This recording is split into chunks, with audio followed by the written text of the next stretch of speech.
YouTube, what's going on? It's your boy Carl coming back at you from Golden Agreement Productions. This time around, we are going to be taking a left turn.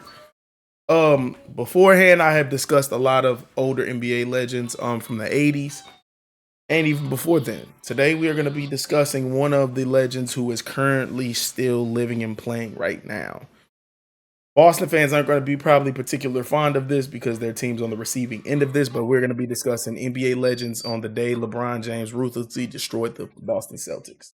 If you are new, please like, share, and subscribe to the channel. I greatly appreciate it. It helps me out tremendously. So let's get straight into this video. Welcome to the day that NBA legends recall the time LeBron James became the greatest player of his generation and arguably saved his legacy with this one NBA game. This is the time that LeBron James dominated the Boston Celtics, and it's brought to you by NBA legends who were involved on this day. So if you do enjoy videos just like this one, I'd really appreciate if you guys could hit that like button. These videos do take a long time to edit and piece up all together, so I'd really appreciate if you guys could hit that like button, subscribe if you are new, if you enjoy videos just like this one. Full credit to all the content, podcasts, interviews, and clips used in this video. They are on the screen right now, and if you do want to check them out, they're in the description, so you watch them in their entireties. But I don't want to keep you guys waiting. So here's to NBA legends recalling the day LeBron James became the greatest player of his era. 2012, Yes. Derrick Rose gets hurt. Wow. Philly, Boston, all of a sudden seems like, oh, whoever gets out of this, Miami, who knows? Miami hasn't won the title yet. Celtics get through Philly. Who's getting better? Going to the Miami series, 2-2 at Miami game 5. Right. Celtics win in Miami.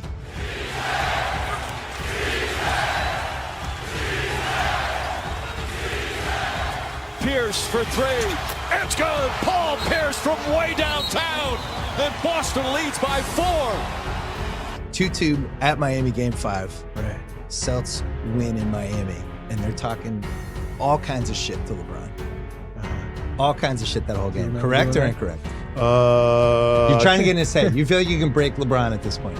We broke LeBron. In game 5. So get your ass out of here with that, all right? That's the statement that was the downfall, bro. LeBron turned up on Boston after this, bro. It was crazy. For me to watch it, actually watching it, he turned up on them. You're not beating Boston in Boston on Thursday. Now, I can't see it. Legacies are at stake. Is this the end of the big three? This could be it. I'm not picking them to win Thursday night. I'm not doing it. I don't think he'd have a chance. LeBron James, is this my camera? I love watching you play. You are the best basketball player in the world. It's time for you to do your thing. So, hey, guys, get on my back. We're going to win game 6, and we're going to win game 7. I went to Boston that night for that game because I said, if he don't show up tonight, you can't understand the urgency of this moment right here, right now. You think you're going to learn once you go back to Boston Thursday night? This is Boston. These are the Boston Celtics. Right. They were down 3-2 and on the verge, on the brink of elimination. And he doesn't win this after losing that final series to Dallas. I mean, this is one of the epic collapses we will have seen, and his legacy will never, and be honest, recover from be honest, you were doubting that he was going to be able to pull off what Hell he did. yeah. So was I. Oh, no. As far as I'm concerned, they're on the brink of elimination right now. They got to win tonight. Miami Heat with their backs to the wall, up against the world mentality. What was my mentality going into Game 6 of the Eastern Conference Finals against the Celtics, or at Game 6? If we lose, Pat Riley may break us all up, and I don't want that. It might be the quickest breakup in basketball history. Listen, the bandwagon of the Miami Heat is empty. You know who's going to get the blame already. In basketball, there are fans that you go play a way that they can literally take the game from you. You can feel like, damn, the fans is not going to let us win this one tonight. Yes, I mean, What places? I mean, Boston. Boston, yeah. Why do you hate Boston? Because they racist as fuck, that's they why. not. I got close to Bron, man, because so many people had so much hate in their heart for. I don't think Boston fans are racist. I think they just have a deep hatred for whoever steps into that arena, bro. They love their team so much to the point where it doesn't matter if you're a phenomenal player. If you step into that arena, you're getting treated like anybody else on the street. Now, there are the occasional racist fans, and I think that's all over America, but I can't just flat out say all Boston fans are racist because that's not the case. Now, yeah, when Bill Russell was playing, for sure, but I can't say that now. Bron, man, I remember we was out in a restaurant one time, man. We eating as a team, and somebody walked by and was like, LeBron James, and he turned and looked, and they was like, fuck you. They will say anything, and it's fine. I mean, fuck, it's my life. I mean, I've been dealing with it my whole life. I don't mind it. Like, I hear it. Like, if I hear somebody like close by, I check them real quick. I move on to the game, whatever the fuck. For me, that made me want, and this motherfucker ain't even know Bron. Bron ain't said nothing to this man, ain't bothering this man. That made me want to be closer to Bron. That made me say, man, I see what this man go through every day, and I'm a damn sure have it, and I'm a damn sure have his back. They gonna say whatever the fuck they want to say. They might throw something on you. I mean, I got a beer thrown on me leaving the game. You know, like, it's Boston. It's the only place in the NBA in America you go and they have like shirts that say like, fuck LeBron. Yeah, like, it was like a fuck like LBJ t-shirt. I believe they probably sold it at the fucking team shop. No, they sold it outside the arena. No, they sold it at the team shop. I'm gonna Celtics had something to do with that shit. No matter what, through hell or hot water, he could call on me. Because that's the bullshit he got to deal with every day. Nobody don't deserve that. You don't even know this man. Right. You better than me, Bron, because I'd have Bobby Boucher his ass. LeBron James took his talents to Boston Thursday.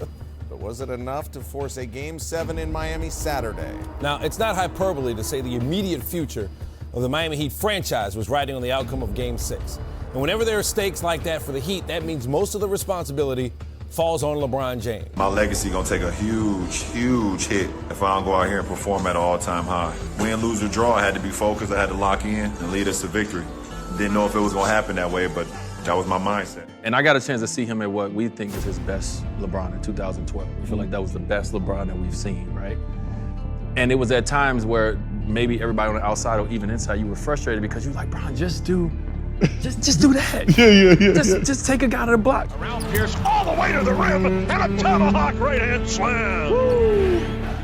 If you had D-Wade, Chris Bosh, and LeBron over in this corner, you had me, CA, I'm just making these names up, maybe Paul and Rondo right here. Yeah. It'll be a what's up, and it'll be cool and respect, but it won't be any like fraternizing. It ain't gonna be like, yo, how the family? It won't be none of that. No, it's real. They don't fuck with us. Forever, huh? We don't fuck with them. That shit still lasts today. It's still out there. It's still in the air, dog. It is, man. I don't know if that shit ever gonna be over. I got respect for him, but that shit's still out there. But it's cool though. It's a mutual understanding in which we have respect for each other, but it won't be. Like when I did the interview with D-Wade, that was me having to interview D-Wade. Y'all was the sole reasons that we got together. We can't compete with Paul Pierce, Kevin Garnett, and Ray Allen, and Rondo. We got to get that toughness. We got to get that togetherness. If we don't get that, we don't beat them. Right. When we met y'all in the playoffs, we feel like we prepared and we ready. So it was serious, man. Those was battles. It was a chess game now. I just wish we was a little younger. That's all. Do you think you pushed LeBron too far in Game 5? Because Game 6, he was unbelievable. You think you gave him the eye of the tiger? Pushed him too far? Nothing? Man, listen, let me say something to you. The C's, we didn't give a fuck about LeBron. We didn't fear LeBron, and we didn't think that he can beat all 5 of us. And that's how I felt. But they pushed us like no other. And I'm gonna give them credit to that, man. They pushed us like no other, man. Yes, definitely. We was scared of Boston. Not scared like shaking in our boots, but we were threatened. Boston was a threat. Boston was a threat. They were. I don't give a damn what you did defensively. Come out of timeout. Doc Rivers was gonna get somebody a shot. Yeah. Boston was a threat, bruh. He wasn't going to Miami to be like Cleveland, right? That game I had in Boston, Game 6, down 3-2. You wish you can tap into that shit more often. It's just when it happens, you have no idea what the fuck's going on. And you find new stuff. Yeah, you start doing new you're shit. just trying shit that you never even tried before. Like silly shit. I played in Boston so many times. The history speaks for itself. But for this one time when I went to Boston for this Game 6, I felt absolutely nothing. James around Pierce, all the way to the rim. That was apex LeBron. Like, that was apex best LeBron. Like, I get it. His numbers look identical now, but that was apex LeBron at his peak. Physically, for like scoring, assist, all of that. He was at his pinnacle in 2012. And a tomahawk right-hand slam. Woo! Back to James in the right wing. 10 to shoot. LeBron's outside jumper is good. LeBron James connecting.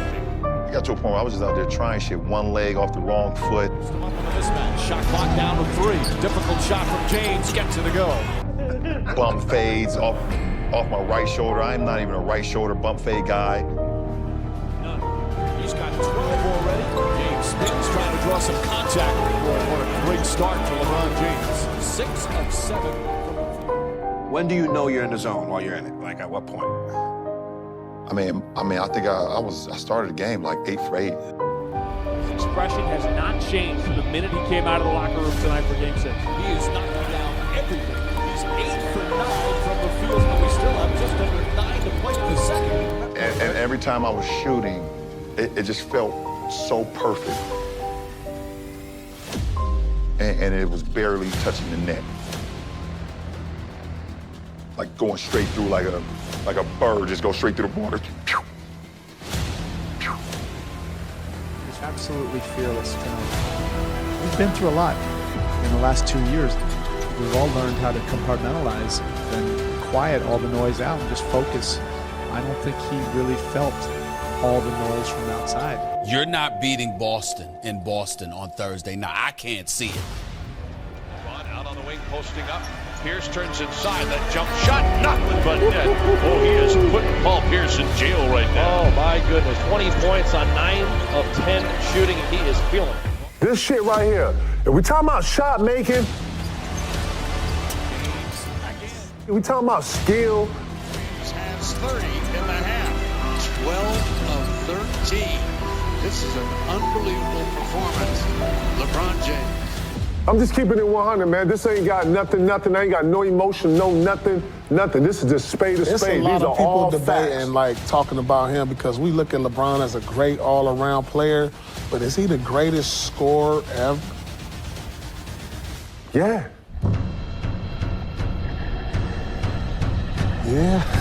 The numbers say it. The fuck? Yeah. Honestly, this is a hard one though, because Kareem had the record and they never viewed him as the greatest scorer of all time. So I think it's subjective based off of who you like and your preference in regards to players. Because scoring, like, yeah, the numbers say that he's the greatest scorer of all time, but did Kareem have that title when he had the numbers? Because at that point, Kareem had better numbers than LeBron outside of like assists and stuff like that.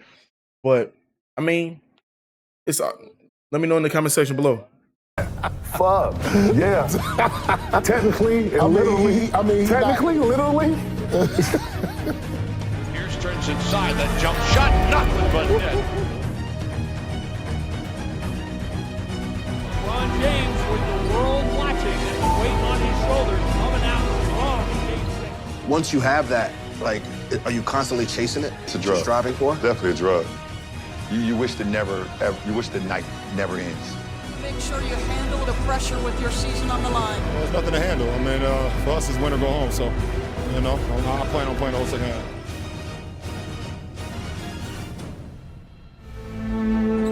James, he has been in complete control so far. Falling away, gets that to go off the glass. He is knocking down jump shot after jump shot. James jab steps on Petrus. Now the jump shot's been going in all night long. He's got 36 points, 15 of 20 from the field. He was on another planet. Pulls up for a 3 and hits it. And it got to the point where we were just kind of, I'm a pretty good basketball player, but I'm kind of just watching him do his thing right now because he's just, I don't know what the hell is going on. Bro, I've never seen this before. What a performance so far for LeBron James. James at the top against Garnett. LeBron James jumper good from out front, right over Kevin Garnett. I don't know where he is, but mentally, I mean, he was like shooting 60%. With the heat on his shoulders, puts it on left hand and backs it in. He's got 45. I mean, he wasn't missing. He made it easy. Then it's all right, cool. I'll be here on defense, getting some stops. I'll be open whenever you guys need me. It just became, yeah, it became. He was very, very motivated to be successful. All right, so look, the notion that LeBron is not a clutch player, bro, I get it. He's had some mishaps in his career, and he's made a lot of finals and got beat up on in a lot of those finals. But you don't win 4 championships without having career type of games like these. You know what I'm saying? Clutch moments where you come through. Even before he won a championship, he had clutch moments when he went up against the Magic. He had clutch moments against the Celtics.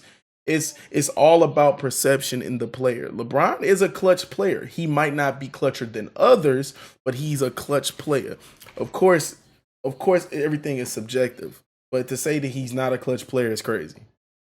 What a performance here by one Mr. LeBron James. One of the greatest performances we've ever seen. Back to Miami. Game 7, do or die to play your championship against the Oklahoma City Thunder. LeBron, no player has to play under the kind of scrutiny and pressure that you do. What is it like knowing that regardless of what happens with the team, the failure rests on your shoulders? Well, I just go out and just do what I've been taught, and that's to play at a high level and have fun with it. And at the end of the day, I won't regret anything. If I know I played hard and I gave it my all, I won't regret anything, no matter the outcome. We had to win this game. We wanted to win this game. But the series is a one-game series now, and it's in our building, so we look forward to the challenge. Congratulations. It was a pleasure tonight. I hope now you guys can stop talking about LeBron and he doesn't play in big games. He's pretty good tonight, so now that's to bed. He always shows up. He's had some of the biggest clutch games in NBA history.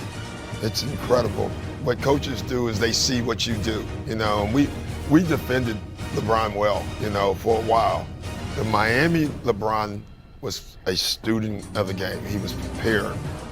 He had learned the other way you don't win. This way you win. I mean, I remember the distinct moment sitting next to Thibodeau, and we call a play, and he's calling out our actions. 21 down, they're going over here, and this is LeBron in Miami. In Cleveland, he didn't know what we were running, didn't study it. And it was amazing. It was a sad and proud moment at the same time. Sad because I was thinking, this is not good for us. Proud that I was thinking, he's become a student. He's learned that, it takes more than just ability to win. And you knew it was coming. You knew he was going to start winning. Can you do this again in a Game 7, and will you have to? I'm going to go out there and play my game. Play as hard as I can, and if 2 guys come to me, or 3 guys come to me, I'm very good at math, and someone is open, and I believe in my teammates, and they're gonna knock that shot down. So, looking forward to Game 7. See y'all in Miami. One of the best I've seen, one of the best this league has ever seen, and he's helped us a lot so we can live to play another day. He played amazing.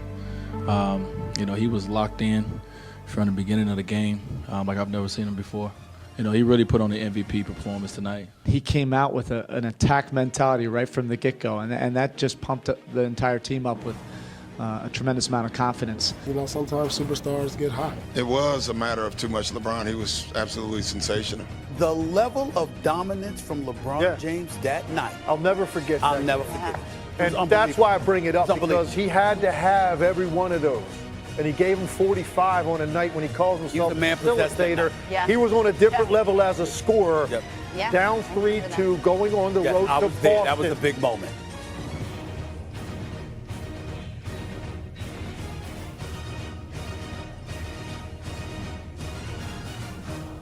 Oh, they thrashed OKC in that finals. Was able to win a championship that year. That was the result of feeling nothing. I'll say this though. Watching LeBron, I'm not the biggest LeBron fan, but I have an immense respect for him. I'm never gonna slander another player based off of, the eras they play in. Play who's in front of you. You always will play who was in front of you, and I don't knock any other generation based off of who they had to play. A lot of people view certain eras as weak. A lot of people, they view this era as more of a score first, not as physical. And the newer generation looks at the old generation as that wasn't defense. That was beating people up. It's subjective all the way around. They played who they were in front of. They played based off of the rules that they had. And that's just what it was. LeBron is a 4-time champion. You don't win 4 championships without being some level of dominant at some point in time. And he's been the best player in the league for a very long time. So I'm going to put some respect on that man's name. I'm going to give him his flowers while he's still in the league. So. And I hope you guys enjoyed the video. If you did. Yeah, man. So I've enjoyed this video, man. I'm gonna do more videos like this. I'm gonna start branching out a little bit more and focusing on different legends. I do plan on doing another Magic Johnson video. Then I'm gonna work my way to Charles Barkley, Jordan, and all the rest of them. I love y'all. It's been your boy Carl from Golden Grim Productions. Until the next one.